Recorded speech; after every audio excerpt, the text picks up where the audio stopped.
ദൈവനാമത്തിന് മഹത്വമുണ്ടാകട്ടെ. എൻ്റെ പേര് ജിത ഷൈജു, ഇതെൻ്റെ മകൻ ദാവീദ്. ഞങ്ങൾ എറണാകുളം മൗണ്ട് കാർമൽ ചർച്ച് ചാത്യാത് ഇടവകയിൽ നിന്ന് വരുന്നു. ഞാൻ ആദ്യമായി ഉടമ്പടി എടുത്തത് 2022 മാർച്ച് 20 ഇതെൻ്റെ 10ാമത്തെ ഉടമ്പടി പുതുക്കലാണ്. എൻ്റെ അൾത്താരയിലെ 2ാമത്തെ സാക്ഷ്യമാണ്. ഇന്ന് ഞാൻ എൻ്റെ മോന് വേണ്ടി ഒരു സാക്ഷ്യം പറയാനാണ് വന്നിരിക്കുന്നത്.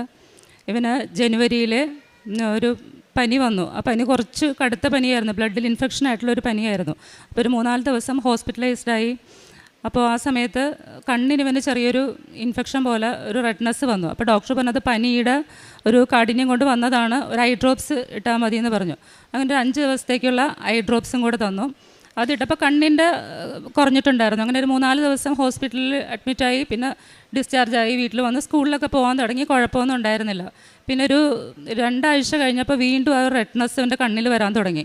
അപ്പോൾ നമുക്ക് പിന്നെ റിവ്യൂ പറഞ്ഞിരിക്കുന്ന ഒരു ഡേറ്റിൽ നമ്മൾ ചെന്നപ്പോൾ വീണ്ടും അത് പറഞ്ഞപ്പോൾ ആ ഐ ഡ്രോപ്സ് കണ്ടിന്യൂ ചെയ്താൽ മതി എന്ന് പറഞ്ഞു. അപ്പോൾ അത് നമ്മൾ വീണ്ടും ആ ഐ ഡ്രോപ്സ് ഇടാൻ തുടങ്ങി. പക്ഷേ ഒരു കുറവ് തോന്നുന്നുണ്ടായിരുന്നില്ല.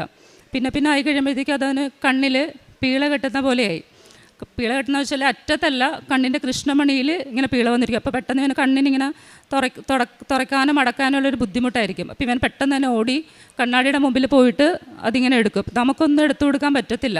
കൃഷ്ണമണിയിൽ ഇരിക്കുന്നതുകൊണ്ട് ഇവൻ തന്നെ ഇവൻ്റെ വിരൽ വെച്ച് പതിയെ എടുക്കും. അത് കാണുമ്പോൾ നമുക്ക് ഭയങ്കര ഒരു വിഷമമായിരുന്നു. നമ്മളിപ്പോൾ എല്ലാവരും കൂടെ ഇരിക്കുമ്പോൾ ഇവൻ പെട്ടെന്ന് എഴുന്നേറ്റ് ഓടും. അപ്പോൾ നമുക്കറിയാം ഇത് കണ്ണിൽ പീള വന്നിട്ടുണ്ടെന്ന് അറിയാം. അപ്പോൾ കുറച്ച് നേരം ഒരു 10-15 മിനിറ്റ് കണ്ണാടിയുടെ മുമ്പിൽ പോയി നിന്ന് പതിയെ അതെടുത്ത് കളയും. അവസാനം നമ്മൾ എറണാകുളത്തെ ഒരു പ്രശസ്തമായിട്ടുള്ള ഐ ഹോസ്പിറ്റലിൽ കൊണ്ട് കാണിച്ചപ്പോൾ ഡോക്ടർ പറഞ്ഞത് കോർണിയ സ്പെഷ്യലിസ്റ്റിനെ കാണിക്കണമെന്ന് പറഞ്ഞു.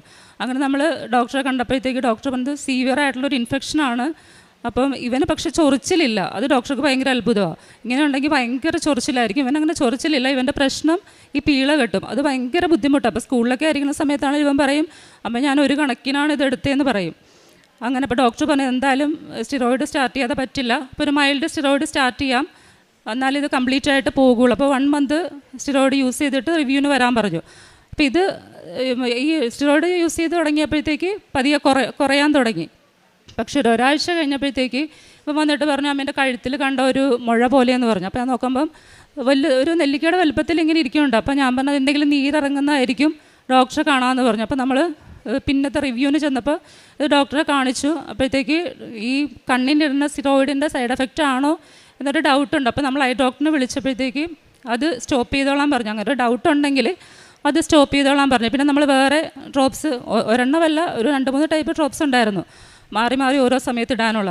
അപ്പോൾ അതങ്ങനെ ഇട്ട് കൊടുക്കുന്നുണ്ടായിരുന്നു. പക്ഷേ ഈ കണ്ണിൻ്റെ ഇത് കുറയുന്നുണ്ടെങ്കിൽ ഐ ഡ്രോപ്സ് നമ്മൾ സ്റ്റിറോയിഡ് സ്റ്റോപ്പ് ചെയ്തു, പക്ഷേ ഇവൻ്റെ കഴുത്തിൽ ഇത് മാറുന്നില്ല, അത് കുറയുന്നില്ല. അപ്പോൾ നമ്മൾ ഡോക്ടറിൻ്റെ അടുത്ത് ചെന്നപ്പോൾ ഡോക്ടർ പറഞ്ഞ് ഇന്ന് ആൻറ്റിബയോട്ടിക് സ്റ്റാർട്ട് ചെയ്യാം. അങ്ങനെ 7 ദിവസത്തെ ആൻറ്റിബയോട്ടിക്കാണ് ആദ്യം സ്റ്റാർട്ട് ചെയ്തത്. അപ്പോൾ ചെന്നപ്പോഴാണ് അറിയുന്നത് ഒരു മുഴയല്ല, ഇപ്പുറത്ത് 3 ഉണ്ട്, ഇപ്പുറത്തും 3 ഉണ്ട്, അങ്ങനെയാണുള്ളത്. അപ്പം നമുക്ക് കാണാൻ പറ്റുന്നത് ഒരെണ്ണം മാത്രം, അത് നല്ല വലുപ്പം. അത് ഇവൻ സംസാരിക്കുമ്പോഴും ഭക്ഷണം കഴിക്കുമ്പോഴും ഒക്കെ ഇതിങ്ങനെ മുഴച്ചു വരും. അപ്പം നമുക്ക് ഭയങ്കര ബുദ്ധിമുട്ടാണ് അത് കാണുന്നത്. എല്ലാവരും ചോദിക്കും എന്ത് പറ്റി മോൻ്റെ ഇവിടെ എന്ത് പറ്റി, അങ്ങനെ അതുപോലെ ഇരിക്കും. അപ്പോൾ ഈ ആൻറ്റിബയോട്ടിക് സ്റ്റാർട്ട് ചെയ്തപ്പോഴത്തേക്കും ഇവൻ കഴിക്കുന്നുണ്ട്, പക്ഷെ നമുക്കിത് കുറയുന്നതായിട്ട് തോന്നുന്നില്ല. അങ്ങനെ 7 ദിവസം കഴിച്ച് നമ്മൾ ഡോക്ടറിൻ്റെ അടുത്ത് വന്നപ്പോഴത്തേക്ക് ഡോക്ടർ പറഞ്ഞത് ബാക്കി 5 എണ്ണവും താന്നിട്ടുണ്ട്, ഇതൊരെണ്ണം താന്നിട്ടില്ല.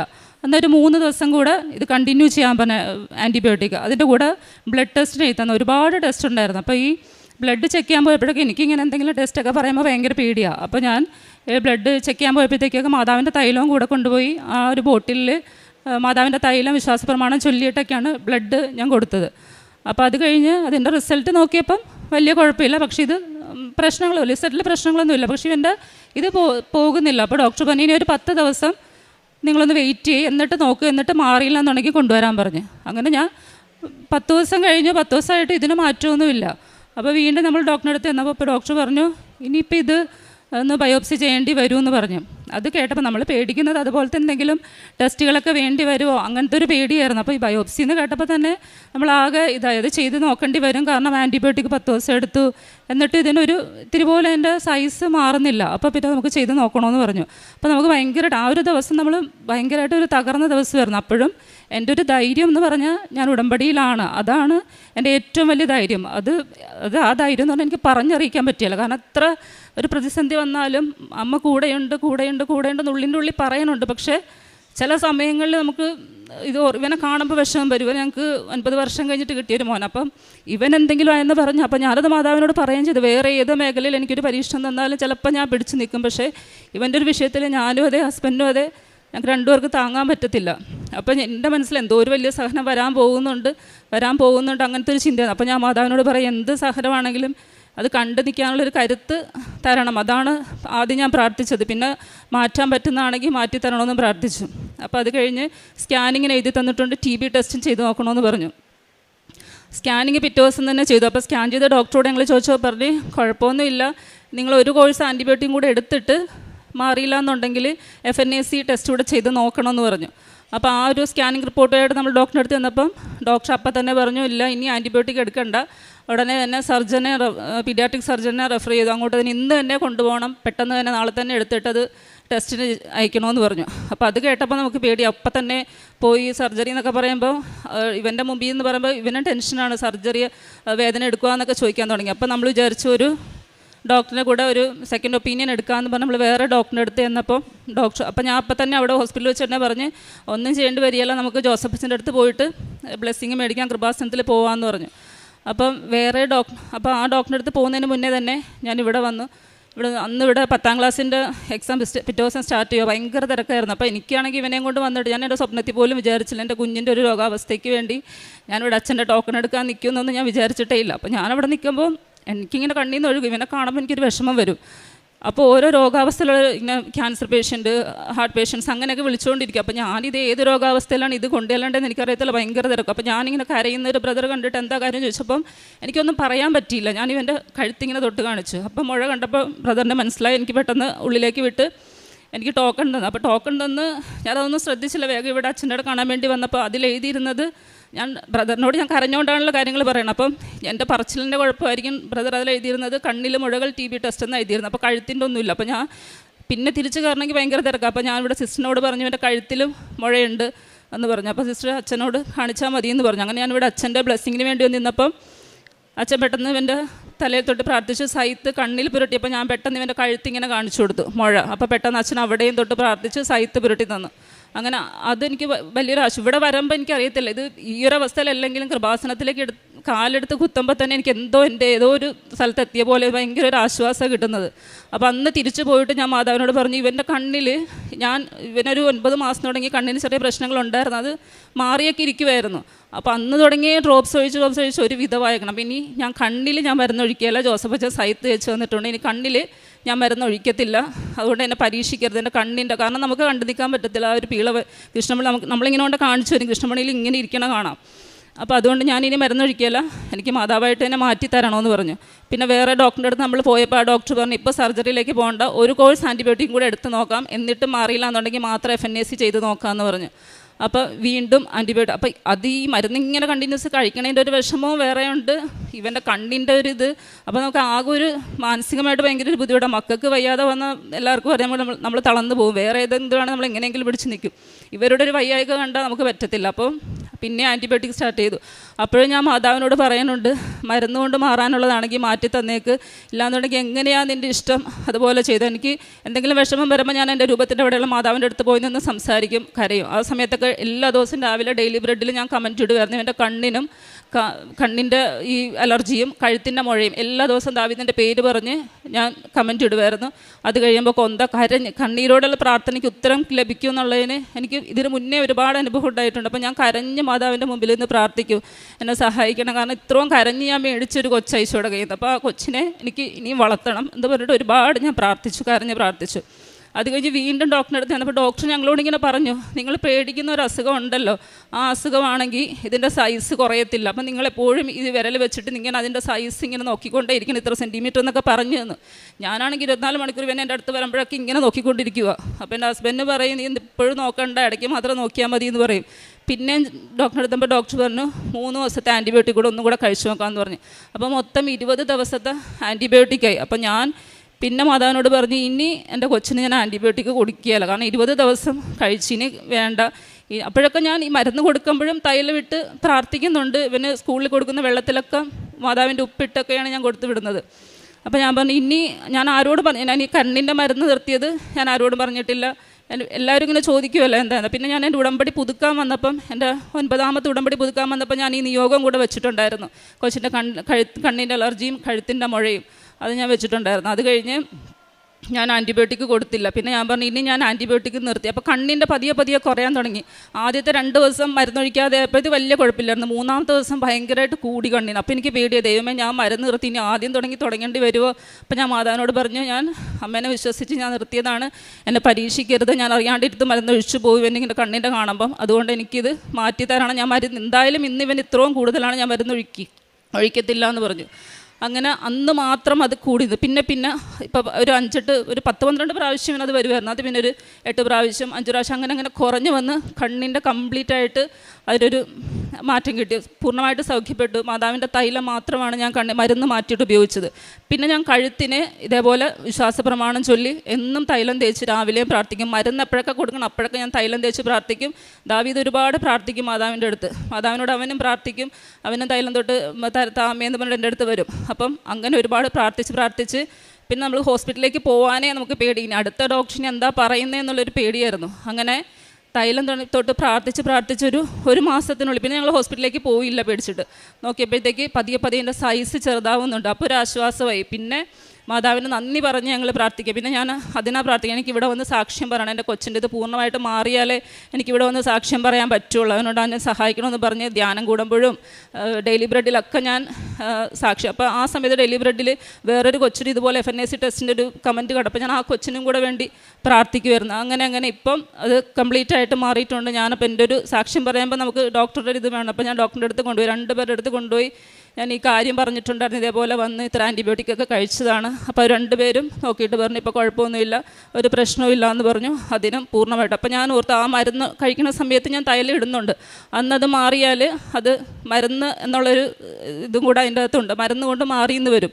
ഇത് മരുന്നില്ലാണ്ട് തൈലം മാത്രം ഉപയോഗിച്ച് ദൈവത്തിൻ്റെ അനുഗ്രഹം കൊണ്ട് അമ്മയുടെ ഇടപെടൽ കൊണ്ട് മാത്രം എൻ്റെ കുഞ്ഞിന് സൗഖ്യം കിട്ടിയ എന്നുള്ളൊരു സാക്ഷ്യത്തിന് വേണ്ടിയിട്ടാണ് ഇത് വന്നത്. അപ്പോൾ ഞാൻ ഇവനെ പ്രാർത്ഥിക്കുന്ന സമയത്ത് ബൈബിൾ വായിക്കുമ്പം എനിക്ക് 2 വചനങ്ങൾ കിട്ടി. ഒരു വചനം, ഇത് ഈ രോഗം മരണത്തിൽ അവസാനിക്കാനുള്ളതല്ല, പ്രത്യേക ദൈവത്തിൻ്റെ മഹത്വം ദർശിക്കാൻ വേണ്ടി. അതെനിക്ക് ഭയങ്കര ഒരു ആശ്വാസമായിരുന്നു.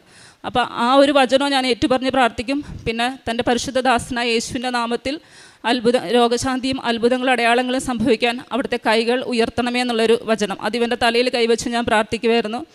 അങ്ങനെ ആ 2 ഇതിൽ നിന്നും പൂർണ്ണമായിട്ടും സൗഖ്യം കിട്ടി. ഇപ്പോൾ ഒരു കുഴപ്പമില്ല. അതാണ് എൻ്റെ ഏറ്റവും വലിയ ഒരു സാക്ഷ്യം, അതാണ്. പിന്നെ എൻ്റെ ഒരു ഉടമ്പടി നിയോഗമായിരുന്നു. എൻ്റെ ഹസ്ബൻഡിന് ബിസിനസ്സാണ്. അപ്പം ഒരു GSTയുടെ വിഷയം വന്നിട്ട് ഒരു 2 ലക്ഷം രൂപ അടയ്ക്കണമെന്ന് പറഞ്ഞ് നോട്ടീസ് വന്നു. അപ്പോൾ ഞങ്ങൾക്ക് മാത്രമല്ല ഒരുപാട് പേർക്ക് ഈ നോട്ടീസ് ചെന്നു. അപ്പോൾ ഒരുപാട് എമൗണ്ട് കൂടുതലുള്ളവരും ഉണ്ടായിരുന്നു. അപ്പോൾ ഇത് ഞാൻ എൻ്റെ 4ാമത്തെ ഉടമ്പടി പുതുക്കുന്ന സമയത്തായിരുന്നു ഈ ഒരു ഇഷ്യൂ വന്നത്. അപ്പോൾ എന്തായാലും ഇത് അടയ്ക്കേണ്ടി വരേണ്ടതാണെന്ന് അക്കൗണ്ടൻറ്റ് പറയുകയും ചെയ്തു. അപ്പോൾ ഞാൻ എൻ്റെ ഉടമ്പടി പുതുക്കാൻ വന്നപ്പോൾ ഞാൻ മാതാവിനോട് പ്രാർത്ഥിച്ചു, ഞങ്ങളുടെ ഭാഗത്തു നിന്നുള്ളൊരു പ്രശ്നമല്ല ഇത് ഒരുപാട് പേർക്ക് വന്നിട്ടുണ്ട്. അപ്പോൾ അമ്മ ഇത് ഇടപെട്ട് എന്തെങ്കിലും ഒരു വഴി കാണിച്ചു തരണം, ഇത് അടയ്ക്കേണ്ടി വരുമെന്ന്, ഇത്ര ഒരു എമൗണ്ട് നമ്മൾ അടയ്ക്കേണ്ടത് നമുക്ക് പറ്റത്തില്ല, അപ്പോൾ അതിനുള്ള ഒരു വഴി കാണിച്ചു തരണമെന്ന് പറഞ്ഞു. അപ്പോൾ അത് ബാക്കി കൂടുതൽ എമൗണ്ട് ഉള്ള എല്ലാവരും കൂടെ അതൊരു കേസ് ഫയൽ ചെയ്തു. അപ്പം ഈ നോട്ടീസ് വന്ന എല്ലാവരും അതിൽ ഉൾപ്പെടുത്തി. അപ്പോൾ അതിൽ നമ്മളും ഉണ്ടായിരുന്നു. അങ്ങനെ അതിൻ്റെ വിധി വന്നു. 1 രൂപ പോലും ആർക്കും അടയ്ക്കേണ്ടി വന്നില്ല. അതും പരിശുദ്ധ അമ്മയുടെ ഇടപെടൽ മൂലം കിട്ടിയൊരു അനുഗ്രഹമായിട്ട് കാണുന്നു. ഈ 2 സാക്ഷ്യമാണ് ഞാനിപ്പോൾ എൻ്റെ ദൈവനാമഹത്വത്തിനായിട്ട് സമർപ്പിക്കുന്നത്. പിന്നെ ഒരുപാട് അനുഗ്രഹങ്ങൾ മാതാവ് തരുന്നുണ്ട്. അതിനൊക്കെ ഓരോ ദിവസവും നമ്മൾ നന്ദി പറഞ്ഞ് പ്രാർത്ഥിക്കുന്നുണ്ട്. എൻ്റെ കാരുണ്യ പ്രവർത്തികൾ, എൻ്റെ ആത്മീയ ജീവിതത്തിൽ ഉടമ്പടി മൂലം വന്നൊരു മാറ്റം എന്ന് പറഞ്ഞാൽ നിത്യജീവനെക്കുറിച്ചുള്ളൊരു ബോധ്യമാണ്. അത് എൻ്റെ ജീവിതത്തിൽ കിട്ടിയ ഏറ്റവും വലിയൊരു സമ്പത്തായിട്ട് ഞാൻ കരുതുന്നത് അത് മാത്രമാണ്. നിത്യജീവൻ എന്നൊരു ഇതുണ്ട്, അതിനുവേണ്ടി ജീവിക്കണം എന്നുള്ളൊരു ബോധ്യമാണ് എനിക്ക് കിട്ടിയ ഏറ്റവും വലിയ സമ്പത്ത്. അതുപോലെ തന്നെ കുടുംബ പ്രാർത്ഥന മുടക്കാതിരിക്കാനും ഒക്കെ നമ്മൾ ശ്രദ്ധിക്കാറുണ്ട്. പിന്നെ വിശുദ്ധ കുർബാന, അതൊക്കെ നമ്മൾ കാര്യമായിട്ട് ഇപ്പോൾ അതുപോലെ ഇവനെയും പ്രാർത്ഥനയിൽ കൊണ്ടുവരണം, അത് ഒരു വലിയൊരു ആഗ്രഹമാണ്. അപ്പോൾ അതുകൊണ്ട് ഇവനെയും ഞാൻ പ്രാർത്ഥിപ്പിക്കാറുണ്ട്. ഇവൻ എല്ലാ പ്രാർത്ഥനകളും അറിയാം, കൃപാസനത്തിലെ പ്രാർത്ഥനകളൊക്കെ ആണെങ്കിലും അവനും പ്രാർത്ഥിക്കും. ധ്യാനം കൂടുമ്പോഴും ഈ ആരാധനയുടെ സമയത്തൊക്കെ, അന്നും ഇവന് വയ്യാതിരുന്ന സമയത്തൊക്കെ ആരാധന, ഞാൻ ഇതുപോലെ ധ്യാനം കൂടിയിട്ടില്ലെന്ന് പറയാം. കാരണം ധ്യാനം തുടങ്ങി കരയണ വരെ ഞാൻ കരയുമായിരുന്നുണ്ട്, എൻ്റെ കൊച്ചിനെ സൗഖ്യപ്പെടുത്തുന്നതിന് പറഞ്ഞിട്ട് അതുപോലെ ഞാൻ ധ്യാനം കൂടിയിട്ടേ ഇല്ല. അപ്പോൾ ആ സമയത്തും ആരാധനയുടെ സമയത്ത് ഞാൻ ഇവനെ വിളിച്ചിരുത്തിയിട്ട് പ്രാർത്ഥിപ്പിക്കാറുണ്ടായിരുന്നു. പിന്നെ കാരുണ്യ പ്രവൃത്തികൾ എന്ന് പറയുന്നത് ഞങ്ങൾ ചെയ്യുന്നത് എല്ലാ മാസവും അവസാന ഞായറാഴ്ച ഞങ്ങളൊരു 50-55 പേർക്കുള്ള ഫുഡ് ഞങ്ങളുണ്ടാക്കി. അത് വഴിയരികിലുള്ള ഭക്ഷണം കിട്ടാതെ കിടക്കുന്നവർക്ക് വേണ്ടി ഞങ്ങൾ കൊണ്ട് കൊടുക്കാറുണ്ട്. അപ്പോൾ ഞാൻ ഹസ്ബൻഡ് മോനും കൂടെ കൊണ്ടുപോയാണ് കൊടുക്കുന്നത്. പിന്നെ നമ്മളെ കൊണ്ട് പറ്റുന്ന സാമ്പത്തിക സഹായം എന്തെങ്കിലും രോഗാവസ്ഥയിലുള്ളവർക്കോ അല്ലാത്തവരോ ചോദിച്ച് നമ്മൾ ചെയ്യാറുണ്ട്. പിന്നെ പ്രേക്ഷിത പ്രവർത്തനമായിട്ട് ചെയ്യുന്നത് പത്രം. പിന്നെ നമ്മൾ ഒരു തമിഴ്നാട്ടിലൊരു സ്ഥലത്ത് പത്രം കിട്ടാൻ സാധ്യതയില്ലാത്തൊരു സ്ഥലത്ത് നമ്മൾ വളരെ അവിചാരിതമായി കണ്ടുമുട്ടിയൊരു സിസ്റ്റർ വഴി അവിടത്തേക്ക് എല്ലാ മാസവും തമിഴ് പത്രവും ഇംഗ്ലീഷ് പത്രവും 5 കെട്ട് വാങ്ങി അയക്കാറുണ്ട്. പിന്നെ അതുപോലെ സാക്ഷ്യങ്ങളും ഡെയിലി ബ്രെഡും അതെല്ലാം എൻ്റെ വാട്സപ്പ് സ്റ്റാറ്റസായിട്ട് ഞാൻ ഷെയർ ചെയ്യാറുണ്ട്. അപ്പോൾ എൻ്റെ പ്രൊഫൈൽ പിക്ചർ 2 വർഷമായിട്ട് കൃപാസന മാതാവിൻ്റെ പ്രൊഫൈൽ പിക്ചർ. അപ്പോൾ അത് കാണുമ്പോഴും എൻ്റെ സ്റ്റാറ്റസ് കാണുമ്പോൾ എല്ലാവർക്കും അറിയാം ഞാൻ കൃപാസനത്തിൽ വരുന്നതാണ്. അപ്പോൾ എന്തെങ്കിലും കൃപാസനത്തെക്കുറിച്ച് എന്തെങ്കിലും സംശയങ്ങളുണ്ടെങ്കിൽ എന്നോട് ഒരുപാട് പേര് ചോദിക്കും, അവിടെ എങ്ങനെയാണ് എപ്പോഴാണ് ചെല്ലേണ്ട സമയവും കാര്യങ്ങളും എന്തൊക്കെയാണ്. അപ്പോൾ എല്ലാ കാര്യങ്ങളും ഞാൻ പറഞ്ഞു കൊടുക്കാറുണ്ട്. അതുപോലെ തന്നെ എന്തെങ്കിലും പ്രാർത്ഥന സഹായമൊക്കെ ഉണ്ടെങ്കിലും ഞാൻ കൃപാസനം അമ്മയുടെ മോളാണെന്നുള്ളൊരു രീതിയിൽ അവരെന്നെ സമീപിക്കാറുണ്ട്. പിന്നെ എന്തെങ്കിലും മോശമായിട്ടുള്ള വീഡിയോസ്, നെഗറ്റീവ് വീഡിയോസ് കൃപാസനത്തെക്കുറിച്ച് വരുമ്പോൾ ഞാൻ അതിൻ്റെ താഴെ കമൻ്റ് ഇടും. ഞാൻ കൃപാസന അമ്മയുടെ മോളാണ്, എനിക്ക് ഇത്ര അനുഗ്രഹങ്ങൾ കിട്ടിയ അനുഗ്രഹങ്ങൾക്കൊക്കെ നന്ദി പറഞ്ഞ് ഞാൻ കമൻ്റ് ഇടും. ഒരുപാട് അനുഗ്രഹങ്ങൾ ഞങ്ങളുടെ കുടുംബത്തിന് തന്നുകൊണ്ടിരിക്കുന്ന പരിശുദ്ധ അമ്മയ്ക്കും തിരുക്കുമാരനും 1000 നന്ദി. എൻ്റെ പേര് ദാവീദ് ഷൈജു. ഞാൻ 4ാം ക്ലാസ്സിൽ പഠിക്കുന്നു. ഈശോപ്പച്ചൻ എനിക്ക് ഒരുപാട് അനുഗ്രഹങ്ങൾ തന്നിട്ടുണ്ട്. എൻ്റെ കഴുത്തിലെ മുഴ മാറ്റി തന്നു, എൻ്റെ കണ്ണിലെ അലർജി മാറ്റി തന്നു, എന്നെ നല്ല കുട്ടിയായിട്ട് വളർത്തുന്നുണ്ട്, എനിക്ക് നല്ല പാരൻസിനെ തന്നു. എനിക്ക് ഒരുപാട് അനുഗ്രഹങ്ങൾ തന്ന ഈശോപ്പച്ചനും കൃപാസന മാതാവിനും 1000 നന്ദി. ജെറമിയ 17:14 കർത്താവെ എന്നെ സുഖപ്പെടുത്തണമേ, അപ്പോൾ ഞാൻ സൗഖ്യമുള്ളവനാകും. എന്നെ രക്ഷിക്കണമേ, അപ്പോൾ ഞാൻ രക്ഷപ്പെടും. അങ്ങ് മാത്രമാണ് എൻ്റെ പ്രത്യാശ. ജിത എന്ന ഈ സഹോദരി തൻ്റെ മകന് വേണ്ടി ഉടമ്പടി ജീവിതത്തിൽ ലഭിച്ച 2 സൗഖ്യാനുഭവങ്ങളെ അമ്മയുടെ തിരുനടയിൽ സാക്ഷ്യപ്പെടുത്തുകയാണ്. കുഞ്ഞിൻ്റെ കൃഷ്ണമണിയിൽ ഉണ്ടായിരുന്ന പാടകിട്ടുന്ന അലർജിയുടെ രോഗവും കഴുത്തിൽ വന്ന ഒരു മുഴ സംബന്ധിച്ചുള്ള മാറാതെ നിന്നതിൻ്റെ പ്രയാസങ്ങളും സഹോദരി തൻ്റെ വാക്കുകളിലൂടെ നമ്മളോട് പങ്കുവച്ചു. അത് മരുന്നുകൊണ്ട് പ്രയോജനമില്ലാതെ നിന്ന കാലത്ത് ജോസഫച്ചൻ്റെ കൈവെപ്പ് ശുശ്രൂഷയിലൂടെ കണ്ണിന് പൂർണ്ണ സൗഖ്യം ലഭിച്ചതും അതോടൊപ്പം ഉടമ്പടി തൈലവും ഉടമ്പടി തേനും ഉപയോഗിക്കുകയും ഉടമ്പടി ഉപ്പ് ഉള്ളിൽ കഴിക്കുകയും ചെയ്തതിലൂടെ ആ മുഴ താനെ മാറിപ്പോവുകയും അത് ഒരു പരിധിക്ക് ശേഷം മരുന്ന് പൂർണ്ണമായി ഉപേക്ഷിച്ചുകൊണ്ട് ഉടമ്പടി നേർച്ചവസ്തുക്കളിൽ മാത്രം ആശ്രയിക്കുകയും ഉടമ്പടി നേർച്ചവസ്തുക്കളുടെ മാത്രം പൂർണ്ണമായ സൗഖ്യം ലഭിക്കുകയും ചെയ്തുവെന്ന് ഈ അൾത്താരയിൽ സാക്ഷ്യപ്പെടുത്തുകയാണ്. നമുക്ക് ലഭിച്ചിരിക്കുന്ന ഓരോ ഉടമ്പടി നേർച്ചവസ്തുക്കളും അത് ദൈവശക്തി നിറയപ്പെട്ട് കൈമാറപ്പെട്ടതാണ്. ഓരോ ദിവസത്തെ ദിവ്യബലി അർപ്പണത്തിന് ശേഷവും ജോസഫച്ചൻ അത് നമുക്ക് വേണ്ടി ആശീർവദിച്ച് അനുഗ്രഹിച്ച് പ്രാർത്ഥിക്കുന്നുണ്ട്. അത് അമ്മ മാതാവിൻ്റെ പ്രത്യക്ഷീകരണത്തിൻ്റെ കൃപയാൽ തിരുസഭയുടെ അധികാരത്തിൽ 39 വർഷമായുള്ള അച്ഛൻ്റെ പൗരോഹിത്യ ശുശ്രൂഷയുടെ കൃപയാൽ യേശുവിൻ്റെ തിരുരക്തത്തിൻ്റെ സംരക്ഷണയിൽ ആശീർവദിച്ച് നമുക്കത് കൈമാറുമ്പോൾ ആര് അത് വിശ്വാസപൂർവം ജീവിതത്തിലേക്ക് സ്വീകരിക്കുകയും പ്രയോഗിക്കുകയും ചെയ്യുന്നുവോ ആ പ്രയോഗിക്കുന്ന ഇടങ്ങളിലും ഉപയോഗിക്കുന്ന വ്യക്തികൾക്കും അത് സംരക്ഷണത്തിനും സൗഖ്യത്തിനും ജീവിത പ്രശ്നങ്ങളുടെ പരിഹാരത്തിനും കാരണമായി തീരുന്നു. ഉടമ്പടി നേർച്ചവസ്തുക്കൾ വെറുതെ ഉപയോഗിക്കരുത്. ഉടമ്പടി നേർച്ചവസ്തുക്കൾ സംശയത്തോടെ ഉപയോഗിക്കരുത്. ഉടമ്പടി നേർച്ചവസ്തുക്കൾ കളിതമാശയ്ക്ക് ഉപയോഗിക്കരുത്. ഉടമ്പടി നേർച്ചവസ്തുക്കളെ നമ്മൾ ആദരവോടെ കാണുകയും ദൈവശക്തിയും ദൈവിക പ്രവർത്തനവും ഇത് ഉപയോഗിക്കുകയും ഇത് എവിടെയൊക്കെ നിക്ഷേപിക്കുന്നുവോ അവിടെ വേണമെന്ന പൂർണ്ണമായ ആഗ്രഹത്തോടും ദൈവസന്നിധിയിലെ പ്രാർത്ഥനയോടും കൂടിയാണ് നാം അത് കൈകാര്യം ചെയ്യുന്നതെങ്കിൽ നമുക്കത് എല്ലാം പ്രതീക്ഷയില്ലാത്ത അവസരങ്ങളിലും ഏറെ നാളായി പരിശ്രമിച്ച് പരാജയപ്പെട്ട വിഷയങ്ങളിലും അമ്മയുടെ കൃപയാൽ ഈശോയുടെ അനുഗ്രഹത്താൽ നമുക്കത് സൗഖ്യത്തിനും അനുഗ്രഹത്തിനും മേൽഗതിക്കും തടസ്സങ്ങൾ മാറുന്നതിനുമുള്ള ഏറ്റവും വലിയ അടയാളങ്ങളായി ഈ ഉടമ്പടി നേർച്ചവസ്തുക്കൾ ജീവിതത്തിൽ മാറിക്കൊണ്ടിരിക്കും. അതുകൊണ്ടാണ് എപ്പോഴും ഈ അൾത്താരയിൽ ഉടമ്പടി നേർച്ചവസ്തുക്കളിലൂടെ ലഭിച്ച അനുഗ്രഹങ്ങളെ സാക്ഷ്യപ്പെടുത്തുന്നത്. നമ്മുടെ അല്പവിശ്വാസവും അവിശ്വാസവും മാറുമ്പോഴാണ് ഉടമ്പടി നേർച്ചവസ്തുക്കൾ വിശ്വാസത്തോടെ നാം പ്രയോഗിച്ചു തുടങ്ങുന്നതും അനുഗ്രഹത്തിന് നമുക്കത് കാരണമായി തീരുന്നതും. ഓർക്കണമേ, അത് ദൈവശക്തിയാണ് നമുക്കതിലൂടെ കൈമാറുന്നത്, പരിശുദ്ധാത്മ ചൈതന്യമാണ് നമുക്കതിലൂടെ കൈമാറുന്നത്. നാം ശരണപ്പെട്ട് പ്രാർത്ഥിക്കുമ്പോൾ നമ്മുടെ പ്രാർത്ഥനകൾ കേൾക്കുന്നവൻ രോഗത്തിന് സൗഖ്യവും ജീവിതക്ലേശങ്ങൾക്ക് പരിഹാരവും നൽകിക്കൊണ്ട് ദൈവനാമത്തെ മഹത്വപ്പെടുത്തുവാൻ വേണ്ടി നമ്മളെ ഓരോരുത്തരെയും ഒരുക്കുകയാണ്. സഹോദരി സൂചിപ്പിച്ചതുപോലെ എന്തിന് നമുക്കൊരു അനുഗ്രഹം തരുന്നു?